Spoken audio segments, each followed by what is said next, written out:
ಹೋರಾಟ ಭ್ರಷ್ಟಪಡಿಸಿ ಕಾಂಗ್ರೆಸ್ ಸರ್ಕಾರ ಒಟ್ಟೊಡಿಸಿ ಯಾರಿಂದ ಹೋರಾಟ? ಬಿಜೆಪಿಯಿಂದ ಹೋರಾಟ ಏತಕ್ಕಾಗಿ ಹೋರಾಟ? ಭಾರತೀಯ ಜನತಾ ಪಾರ್ಟಿಯ ಹೋರಾಟದ ಮೆರವಣಿಗೆ ಈಗಾಗಲೇ ಪ್ರಾರಂಭವಾಗಿದೆ.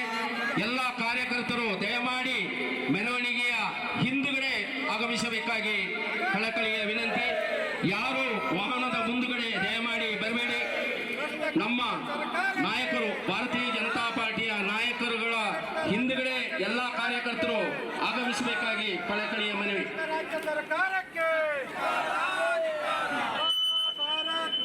ಹಲೋ ಭಾರತ್ ಮಾತಾ ಕಿ, ಹಲೋ ಭಾರತ್ ಮಾತಾ